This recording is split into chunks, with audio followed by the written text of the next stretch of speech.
اعوذ باللہ من الشیطان الرجیم بسم اللہ الرحمن الرحیم الحمدللہ رب العالمین والصلاۃ والسلام علی محمد وعلی آلہ وسلم۔ آج انشاءاللہ ہم سورہ الصافات آیت نمبر 139 سے آیت نمبر 182 جو اس سورت کا آخری رکوع ہے اس کا مطالعہ کریں گے۔ آپ کو یاد ہوگا کہ اس سے پچھلی نشست میں ہم نے اسی سورہ کے تیسرے اور چوتھے رکوع کا مطالعہ کیا تھا۔ ان کا ایک مختصر سا خلاصہ کچھ اس طریقے سے ہے۔ ان دونوں رکوع میں حضرت نوح علیہ السلام، حضرت ابراہیم علیہ السلام، حضرت اسماعیل علیہ السلام، حضرت موسیٰ اور ہارون علیہ السلام، حضرت الیاس علیہ السلام اور حضرت لوط علیہ السلام کی جو اقوام ہیں ان کی مثالیں پیش کی گئی تھیں۔ اللہ تعالیٰ کے نبیوں پر ایمان لانے والے جو ہیں وہ انعامات کے حقدار ٹھہرے، اور جنہوں نے ان کا انکار کیا وہ تباہ و برباد ہوئے۔ پیغام حق کے دائیوں نے یعنی کہ نبیوں نے اور رسولوں نے کسی خوف، دھمکی، طمع یا صلہ و ستائش کے بغیر اپنا فریضہ سر انجام دیا اور اپنی توقعات صرف اور صرف اللہ وحدہ لا شریک جو ہے اسی کے ساتھ وابستہ رکھی۔ ایسے لوگ اللہ تعالیٰ کے حضور نیاز مند اور اللہ کی مخلوق سے بے نیاز ہوتے ہیں، اور انہیں ہی عباد مخلصین کہا جاتا ہے۔ حضرت ابراہیم علیہ السلام اور حضرت اسماعیل علیہ السلام کے قصے میں یہ سبق پہ نہاں ہے کہ سچی محبت خواہ وہ اپنے بیٹے کی کیوں نہ ہو وہ اللہ کی راہ میں حائل نہیں ہو سکتی، کیونکہ عباد مخلصین اور عباد مومنین یہ صرف اور صرف ان لوگوں کے لیے اللہ تعالیٰ کی خوشنودی ہی سب کچھ ہے۔ مختلف اقوام کی مثالیں دے کے یہ واضح فرما دیا گیا کہ اپنی من مرضی کرنے والے شیطانی راہ کے پیروکار ہوتے ہیں اور ان کا انجام ہر دور میں خراب ہی ہوا ہے۔ جن جرائم کی وجہ سے یہ اقوام صفحہ ہستی سے مٹا دی گئی ہیں، آج بھی ان جرائم کی وہی سزا ہے، اور جو بھی ایسا کرے گا اسی طرح کی سزا اس کے بحث سے آئے گی۔ اللہ تعالیٰ کے برگزیدہ بندوں کے ساتھ جو ایک محض نسبت بنا لینا ہے وہ کسی کام نہیں آتی جب تک اعمال صالح ساتھ نہ ہوں۔ اور جو بھی عباد مخلصین اور عباد مومنین کی طرح ایک طرز زندگی کو اپنا لے گا اس کا انجام بھی انشاءاللہ انہی کی طرح ہوگا، وہ انہی کے ساتھ ہی ہوگا اور وہ بھی اللہ کا دوست بن جائے گا۔ اس دعا کے ساتھ کہ اللہ تعالیٰ نبی پاک صلی اللہ علیہ وآلہ وسلم کے وسیلے سے ہمیں قرآن کریم کا صحیح فہم عطا فرمائیں، آئیے آج کے مطالعہ قرآن کا آغاز کرتے ہیں۔ سب سے پہلی آیت جو ہے وہ حضرت یونس علیہ السلام کے بارے میں ہے۔ وَإِنَّ يُونُسَ لَمِنَ الْمُرْسَلِينَ، اور بے شک یونس علیہ السلام ہمارے رسولوں میں سے ہیں۔ اِذْ أَبَقَ إِلَى الْفُلْكِ الْمَشْحُونِ، جب بھاگ کر پہنچے ایک بھری ہوئی کشتی کی طرف، فَسَاهَمَا، تو قرآن اندازی میں شامل ہوئے، فَكَانَ مِنَ الْمُدْحَضِينَ، تو انہوں نے اس میں ہار گئے اس قرآن اندازی میں اور مات ہوئی انہیں۔ فَالْتَقَمَهُ الْحُوتُ، تو انہیں لقمہ کر لیا ایک مچھلی نے، وَهُوَ مُلِيمٌ، اور ان کے اوپر ایک الزام تھا، وہ الزام زدہ تھے۔ اب تھوڑا سا ان آیت پہ غور کریں۔ حضرت یونس علیہ السلام جو آج ایک نینوا کا شہر ہسٹری میں گنا جاتا ہے اس کی طرف مبعوث ہوئے تھے۔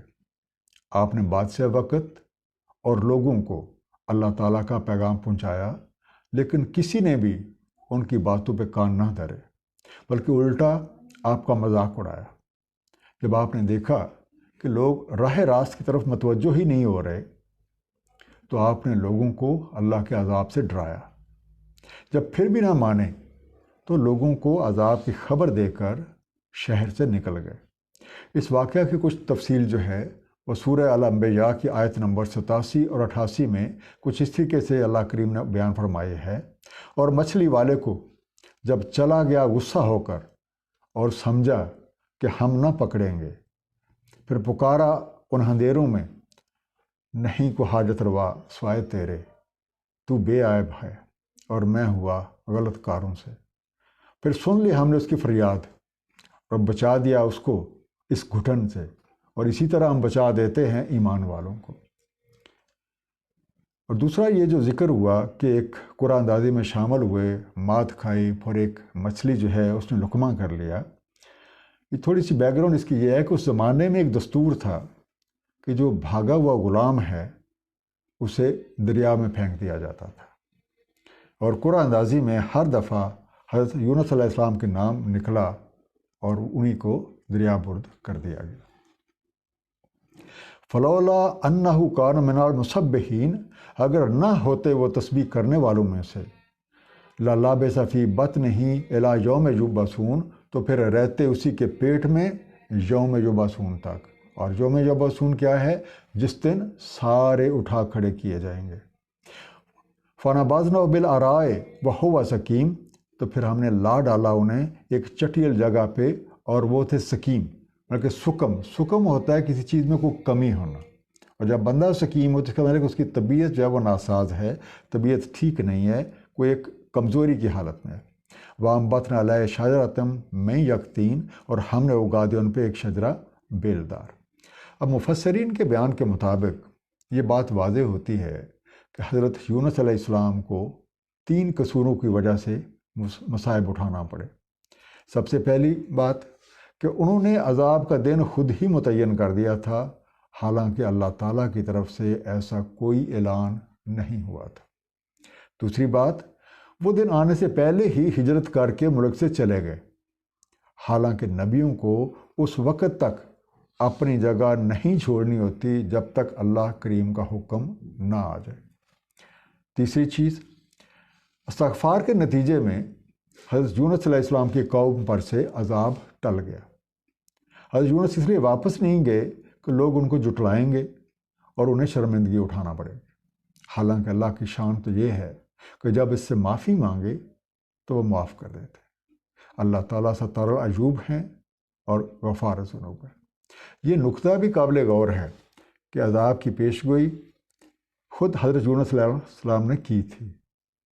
اللہ کریم حیات اور ممات پہ پوری اتھارٹی رکھتے ہیں، قادر مطلق ہیں۔ حضرت یونس علیہ السلام مچھلی کے پیٹ میں رہے، اور جب اللہ نے چاہا تو مچھلی انہوں نے ساحل پہ ڈال دیا اور وہ زندہ سلامت رہے۔ مچھلی کے پیٹ میں حضرت یونس علیہ السلام کی یہ دعا قرآن کریم کی سورہ الانبیاء میں مذکور ہے، اور اکثر اوقات مصائب سے نجات پانے کے لیے اس کا ورد کا اہتمام کیا جاتا ہے۔ لا الہ الا انت سبحانک انی کنت من الظالمین۔ وارسلناہ الی مئات الف او یزیدون، اور بھیجا ہم نے انہیں 1,00,000 یا اس سے زائد کی طرف۔ فآمنوا، تو وہ لوگ ان پہ ایمان لائے۔ فمتعناہم الی حین، تو پھر ہم نے فائدہ اٹھانے دیا، ہم نے انہیں بہرہ مند ہونے دیا ایک وقت تک۔ فاستفتہم، تو ان سے آپ پوچھیں، ان سے آپ استفسار کریں، علی ربک البنات ولہم البنون، تو کیا تمہارے رب کے لیے بیٹیاں اور تمہارے لیے بیٹے؟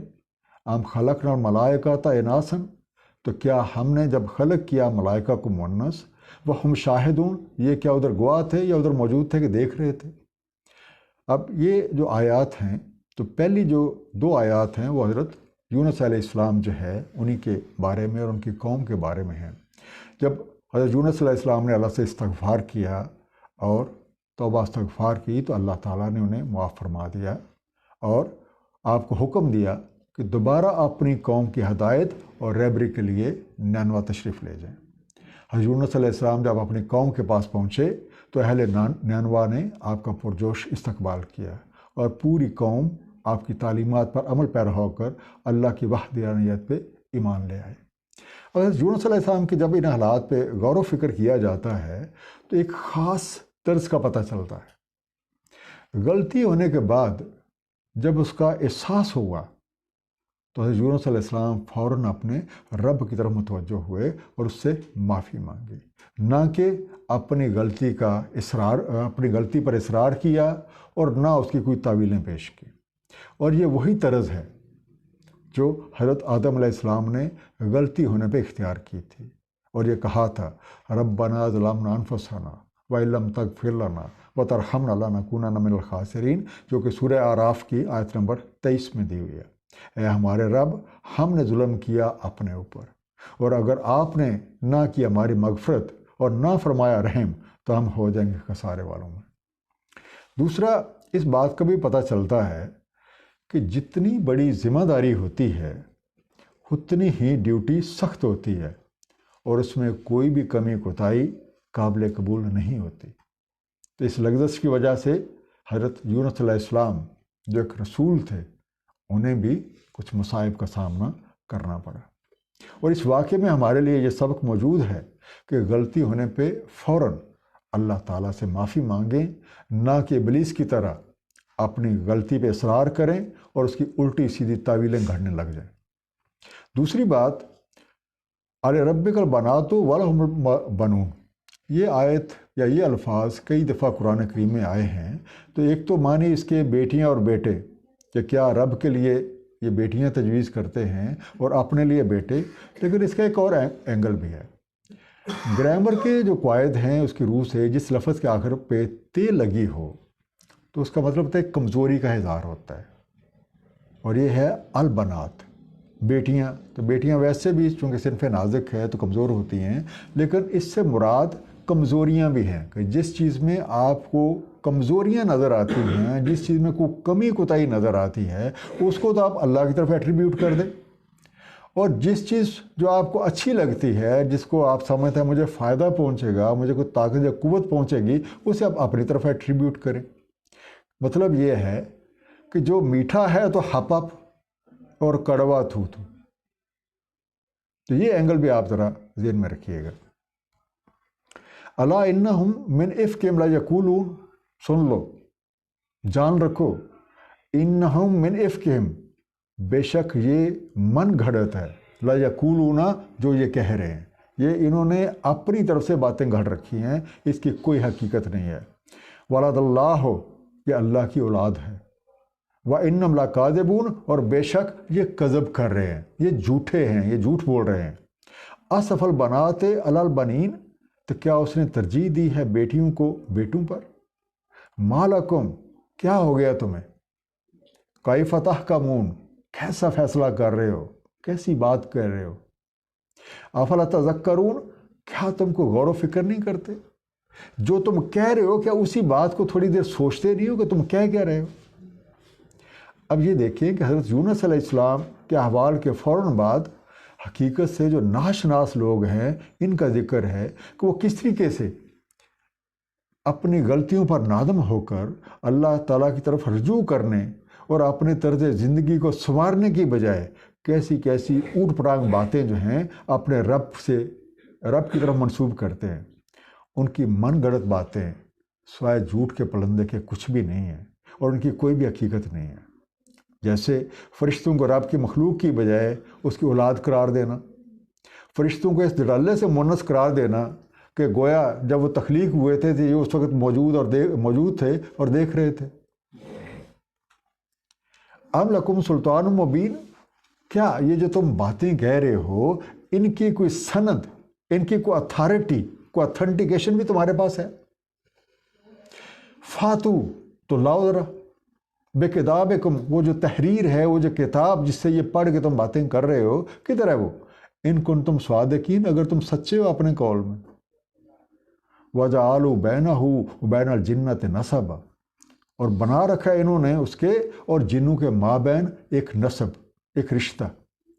وَلَقَدْ عَلِمَتِ الْجِنَّةُ، حالانکہ یہ جو جن ہیں ان کو یہ بات معلوم ہے، انہیں اس حقیقت کا علم ہے، اِنَّهُمْ لَمُحْضَرُونَ، کہ وہ ضرور پیش کیے جائیں گے، وہ ضرور حاضر کیے جائیں گے اپنے رب کے سامنے۔ اب اسی طرح کی ساری باتیں، جیسے فرشتوں کو اللہ تعالیٰ کی اولاد قرار دینا، یہ ساری کی ساری ان کی اپنی بنائی ہوئی ہیں۔ اس بات کی کوئی حقیقت، کوئی دلیل، کوئی سند یا ثبوت ان کے پاس نہیں ہے۔ اور ستم علیہ ستم، ایسے لوگ اپنے اور جنوں کے درمیان ایک رشتے کے بھی دعوے دار ہیں۔ اب انسانوں کی طرح جن بھی ایک نوع ہے، جو کہ ایک مخلوق ہے، اور انہیں اس حقیقت کا بخوبی علم ہے کہ انہیں اللہ تعالیٰ کے سامنے پیش ہو کر اپنے اعمال کا حساب دینا ہے۔ سبحان اللہ عما یصفون، پاک ہے اللہ تعالیٰ جو کچھ یہ تصنیف کر رہے ہیں، جو کچھ یہ گھڑ رہے ہیں، جو کچھ یہ بنا رہے ہیں، اور جو یہ حرکتیں کر رہے ہیں، اللہ تعالیٰ اس سے بالکل پاک ہے۔ الا عباد اللہ مخلصین، مگر بندے اللہ تعالیٰ کے مخلص۔ جو مخلص بندے ہیں وہ تو ایسی حرکت کا تصور بھی نہیں کر سکتے۔ فَإِنَّكُمْ وَمَا تَعْبُدُونَ، تو پس تم اور جن کی تم عبادت کرتے ہو، ما انتم علیہ بفاتنین، نہیں ہے تم اس پہ فتنے میں ڈالنے والے، الا من ہوا صال الجحیم، سوائے اس کے جو واصل ہونے والا ہے آگ کے ڈھیر میں۔ مگر ایسی باتوں سے تم کسی کو نہیں برگلا سکتے، تم کسی کو ایک ٹیمپٹ نہیں کر سکتے سوائے اس کے جو پہلے سے ہی جہنم کا مسافر ہے۔ اب اگر غیر جانبداری سے جو آدمی بھی حقیقت کا متلاشی ہوگا، اسے اس حقیقت کا ادراک ہو جائے گا کہ اللہ وحدہ لا شریک ہر طرح کی ایسی باتوں سے پاک ہے، اس کی ذات ان کی گھڑی باتوں سے بہت اعلیٰ اور عرفہ ہے، اور ایسے لوگوں کی باتوں سے صرف وہی لوگ متاثر ہوتے ہیں جن کے دلوں میں روگ ہے اور وہ رائے حق سے دور ہیں، اور ان کے لیے خواہشات نفس جو ہے وہی سب کچھ ہے، اور اپنی حرکتوں کی وجہ سے وہ رائے جہیم کے مسافر بنے ہوئے۔ وما منا الا لہ مقام معلوم، اور نہیں ہم میں سے مگر ہر ایک کو مقام معلوم۔ وَإِنَّا لَنَحْنُ الصَّافُّونَ، اور بے شک ہمیں صف بستہ۔ جس طریقے سے سورہ کے آغاز میں نظام کائنات یعنی کہ ڈیوائن ایڈمنسٹریشن کے کارندوں کے حوالے سے کچھ بات ہوئی تھی، اب سورت کا اینڈ ہو رہا ہے تو بات دوبارہ انہی کی طرف لوٹ رہی ہے، اور اینڈ پہ بھی انہی کا کچھ تذکرہ ہے، اور ان کی زبان سے کہلوایا جا رہا ہے کہ ان میں سے ہر ایک کا ایک عہدہ ہے، ہر ایک کی ایک باقاعدہ ذمہ داری ہے، اور ہر ایک اپنی اپنی ڈیوٹی نبھانے کے لیے ہر وقت مستعد ہے، اور ہر کوئی اپنا کام کیے جا رہا ہے۔ وَإِنَّا لَنَحْنُ الْمُسَبِّحُونَ، اور بے شک ہم ہیں اپنے ہی کام میں لگے ہوئے۔ سبا کا ایک میننگ ہوتا ہے پھرنا، لگاتار اپنے کام میں لگے رہنا۔ وَإِن كَانُوا لَيَقُولُونَ، اور بلا شبہ یہ کہتے رہے کہ یہ جو پچھلے لوگ ہیں جو رائے جہیم کے مسافر ہیں، جو یہ جھوٹ وغیرہ گھڑ رہے ہیں، یہ کبھی کہا کرتے تھے لو انا عندنا ذکر من الاولین، اگر ہوتا ہمارے پاس ایک ذکر پہلے لوگوں سے، لَكُنَّا عباد اللہ المخلصین، تو ہم بھی ہوتے بندے اللہ کے مخلص۔ ان ہستیوں کی زبان سے یہ کہلوایا جا رہا ہے کہ یہ جو منکرین حق ہیں، یہ اس سے پیشتر اس بات کی خواہش کرتے ہوتے تھے کہ کاش ان کے پاس بھی کوئی کتاب نصیحت یا حق شناسی کا کوئی ایسا علم ہو جس کے اوپر عمل کر کے وہ اللہ تعالیٰ کے مخلص بندے بن جاتے، اللہ کی رضا والے ہو جاتے، اور انہیں بھی نجات مل جاتی۔ فَكَفَرُوا بِهِ فَسَوْفَ يَعْلَمُونَ، اور جب وہ ان کے پاس آ گیا تو انہوں نے اس کا انکار کر دیا۔ فَكَفَرُوا بِهِ، انہوں نے انکار کر دیا اس سے۔ فَسَوْفَ يَعْلَمُونَ، تو ان قریب انہیں علم ہو جائے گا کہ کتنی بڑی نعمت ہے جس کا یہ انکار کر رہے ہیں۔ وَلَقَدْ سَبَقَتْ كَلِمَاتُنَا لِعِبَادِنَا الْمُرْسَلِينَ، بے شک ہم نے تو پہلے سے کہہ رکھا ہے اپنے بندگان مرسل کے بارے میں، اِنَّهُمْ لَهُمُ الْمَنْصُورُونَ، کہ بے شک وہی ہیں نصرت یافتہ، انہی کی مدد کی جائے گی۔ وَإِنَّ جُنْدَنَا لَهُمُ الْغَالِبُونَ، اور بے شک ہمارا لشکر ہے غالب رہنے والا۔ آپ اسے لشکر کہنا چاہیں، جند چھوٹی آرمی کو بھی کہا جاتا ہے، دستہ بھی آپ کہہ سکتے ہیں، لشکر بھی کہہ سکتے ہیں، گروہ بھی آپ کہہ سکتے ہیں۔ اور اللہ تعالیٰ کیا فرما رہے ہیں؟ وَإِنَّ جُنْدَنَا لَهُمُ الْغَالِبُونَ، کہ بے شک ہمارے ہی لشکر کو غالب رہنا ہے۔ فَتَوَلَّ عَنْهُمْ حَتَّىٰ حِینٍ، تو آپ ان سے منہ موڑ لیں، آپ ان سے عدم توجہی کر لیں ایک وقت تک۔ اب جب ان کے پاس وہ ذکر آیا جس کی وہ خواہش کیا کرتے تھے تو بلا سوچے سمجھے اس کا انکار کر دیا۔ اب یہ جو ٹرمنالوجی ہے وَلَقَدْ سَبَقَتْ كَلِمَاتُنَا، یہ قرآن کریم میں کئی دفعہ آئی ہے۔ یہ بنیادی طور پہ ایک قوانین ربی کی طرف اشارہ ہے کہ اللہ تعالیٰ نے ہر چیز کے لیے اصول و ضوابط جو ہیں وہ وضع فرما رکھے ہیں، اور انہی کے مطابق مختلف امور سر انجام پاتے ہیں۔ اور انہی میں سے ایک قانون یہ بھی ہے کہ حق غالب آ کے رہتا ہے، اور اللہ تعالیٰ کی نصرت ہمیشہ اللہ کے پیغامبروں کے ساتھ ہوتی ہے۔ اللہ تعالیٰ کے پیغمبر ہی غالب رہے ہیں، نہ انہیں کوئی زیر کر سکا اور نہ کوئی زیر کر پائے گا۔ تاریخ گواہ ہے کہ کئی بادشاہ وقت بھی اللہ تعالیٰ کا نیک بندوں کے در پہ حاضر ہوتے رہے اور ہوتے رہیں گے۔ وہ ابصرہم فسوف یبصرون، تو اب کیا فرمایا جا رہا ہے کہ ان سے تھوڑی دیر آپ عدم توجہی کر لیں، وہ ابصرہم فسوف یبصرون، اور دیکھتے رہیں انہیں، اور عن قریب یہ بھی دیکھ لیں گے۔ افا بعذابنا یستعجلون، تو کیا یہ ہمارے عذاب کے لیے اجرت مچا رہے ہیں کہ انہیں بڑی جلدی ہے کہ جلدی سے ان کے اوپر عذاب آ جائے۔ فَإِذَا نَزَلَ بِسَاحَتِهِمْ، تو جب وہ نازل ہوگا ان کے ہاں، بِسَاحَتِهِمْ، اس کا روٹ ہے سو، سین واو ہے، اس سے مراد ان کا صحن بھی ہے، اس سے مراد میدان بھی ہے، اس کے مراد ان کے قریب بھی ہے۔ فَإِذَا نَزَلَ بِسَاحَتِهِمْ، تو جب یہ آ جائے گا، یہ نازل ہو جائے گا ان کے ہاں یا ان کے پاس، فَسَاءَ صَبَاحُ الْمُنذَرِينَ، تو بہت برا ہوگا یہ لوگ جن کو خبردار کیا جا چکا ہے۔ وَتَوَلَّ عَنْهُمْ حَتَّى حِينٍ، تو ان سے منہ موڑ لیں، ان سے بے توجہی کریں حتیٰ کہ آ جائے وہ وقت۔ وہ اب صرف سوف یبصرون، اور دیکھتے رہیں، تو عن قریب یہ بھی دیکھ لیں گے۔ اب قوانین ربی کے تحت ہر چیز کے لیے ایک حد مقرر ہے، اور جب تک ان حدود کے اندر آ جائے گا تو کام چلتا رہے گا، اور جب ان حدود کی خلاف ورزی ہوگی تو قانون کی وہ شک لاگو ہو جائے گی، اور وہ قانون کی سزا نافذ ہو جائے گی۔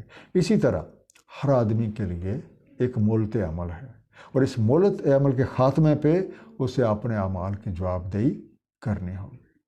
اللہ تعالیٰ کے نیک بندے جو ہیں ان کے ذمہ محض پیغام حق کو پہنچا دینا ہے، اور وہ اس کے لیے اپنی مقدور پر کوشش کرتے ہیں، اور اس پیغام کو ماننے یا اس کا انکار کرنے کا اختیار ہر ایک کو حاصل ہے۔ اور اللہ کے جو پیغمبر ہیں، اللہ کے جو رسول ہیں، وہ اس بات کے ذمہ دار نہیں ہیں کہ کتنے لوگوں نے مانا ہے اور کتنے لوگوں نے اس کا انکار کیا ہے۔ جس طرح اچھائی کا انجام اچھا ہوتا ہے، تو اسی طریقے سے برائی کا انجام بھی لازماً کوئی سزا، کوئی مصیبت یا کوئی سختی ہی ہوتی ہے۔ سبحان ربک رب العزت عما یصفون، پاک ہے رب آپ کا، رب العزت ہے جو کچھ یہ تصنیف کرتے ہیں، جو یہ باتیں بناتے ہیں، وہ ان سے بہت اعلیٰ اور عرفہ ہے۔ وسلام علی المرسلین، سلام ہے مرسلین پہ۔ والحمد للہ رب العالمین، اور حمد، ہر طرح کی تعریف اللہ وحدہ لا شریک کے لیے ہے جو کہ رب العالمین ہے۔ اب یہ والی جو ٹرمنالوجی ہے سبحان ربک رب العزت عما یصفون، یہ بھی کئی جگہ قرآن کریم میں آئی ہے کہ اللہ کریم لوگوں کی بنائی باتوں سے بہت اعلیٰ اور عرفہ ہے۔ اس نے ہر کام کے لیے قوانین بنا دیے ہیں، اور جزا اور سزا کا پورا سسٹم انہی قوانین پہ قائم ہے۔ اللہ تعالیٰ کی ذات مکمل طور پہ غیر جانبدار ہے، ہم سب اس کی مخلوق ہیں، اور وہ ہم سب کا خیر خواہ ہے، ہم سب کا رب ہے، ہر ایک کو وسائل زندگی دیا جا رہا ہے، اور اپنی ساری مخلوق سے بہت محبت کرتا ہے، اور وہ چاہتا ہے کہ اس کے مخلوق بھی ایک دوسرے سے محبت کرے، ایک دوسرے کے کام آئے، اور ایک دوسرے کا خیال رکھے۔ پھر جو آخری آیت الحمدللہ رب العالمین، اللہ تعالیٰ نے ہی یہ کائنات تخلیق فرمائی ہے، اور اس کائنات میں ہر جو بھی چیز موجود ہے اس کو اسباب زندگی بھی دیے ہیں، اور ساتھ ہی مخلوق کی ہدایت کا سامان بھی کیا ہے، اور اس ہدایت کے لیے ایک بہت ہی اعلیٰ نظام جو ہے وہ وضع کیا ہے۔ ہر دور میں اللہ کے بندے آ کے اللہ کی مخلوق کو اللہ کی طرف بلاتے رہے، وہ یہ کام کرتے رہے ہیں، کر رہے ہیں، اور انشاءاللہ کرتے رہیں گے۔ اور اسی طریقے سے ہمارے پاس جو بھی صلاحیتیں ہیں اور جو بھی قوتیں ہیں، یہ ساری کی ساری اللہ وحدہ لا شریک مرہون منت ہیں، اس لیے ہر طرح کی تعریف اور توصیف کا حقدار بھی وہی اللہ ہے۔ اب اس پوری صورت کا ایک مختصر سا خلاصہ، اللہ تعالیٰ نے تمام کائنات کو تخلیق کیا ہے اور وہی سب کا رب ہے۔ اس کائنات کا نظام چلانے کے لیے اللہ کریم نے ایک بہت ہی اعلیٰ نظام بنا رکھا ہے، جس میں اس کے نمائندے اپنی اپنی ذمہ داریاں سر انجام دے رہے ہیں، اور یہ ہستیاں ہر طرح کی ستائش، صلہ، طمع یا لالچ سے پاک ہیں، اور ان کے لیے سب سے جو فور موسٹ تھنگ ہے وہ اللہ تعالیٰ کی خوشنودی ہے۔ نظام کائنات میں ہر فرد کو مولت عمل حاصل ہے، اور اس کے بعد اسے موت چکھنی ہے۔ موت وہ حقیقت ہے جس سے کوئی فرار نہیں ہو سکتا، اور جو لوگ مرنے سے پہلے مرنے کی حقیقت کو جان لیتے ہیں تو وہ پورے خلوص کے ساتھ اللہ تعالیٰ کے نیاز مند اور اللہ کے مخلوق سے بے نیاز ہو جاتے ہیں۔ ان کے دل و دماغ اللہ تعالیٰ کے انوارات سے روشن ہو جاتے ہیں، اور وہ عباد مخلصین کہلاتے ہیں۔ اور جو موت کی حقیقت کو نہیں جانتے وہ ساری زندگی طرح طرح کے شکوک و شبہات میں پھنسے رہتے ہیں، اور اکثر اوقات موت کے بعد اٹھائے جانے سے بھی انکار کر دیتے ہیں۔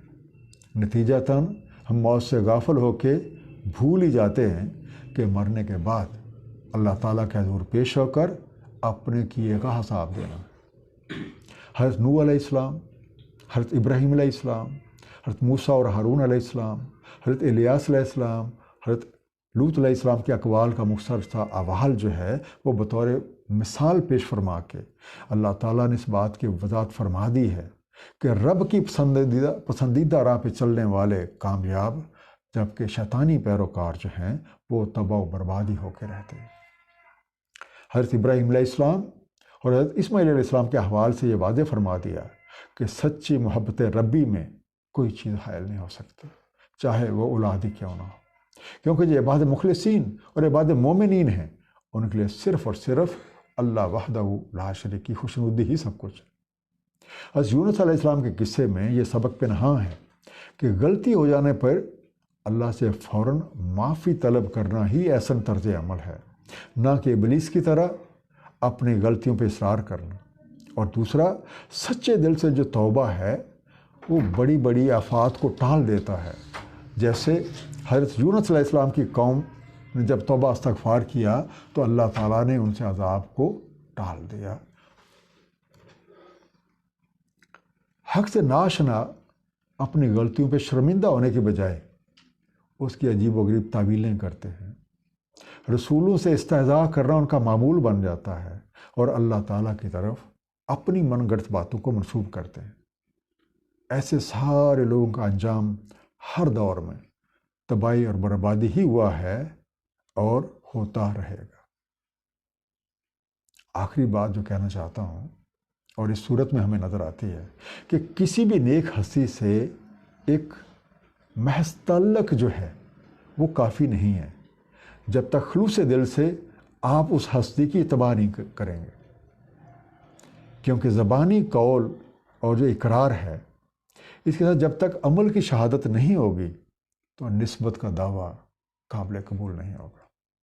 ہم سب کی نجات اللہ قرآن کریم کا صحیح فہم حاصل کر کے اس میں نبی پاک صلی اللہ علیہ وآلہ وسلم کے اسوہ حسنہ کے مطابق عمل پیرا ہونے میں ہے۔ صدق اللہ العلی العظیم، صلی اللہ علیہ خیر خلق سیدنا محمد وعلی آلہ وسلم۔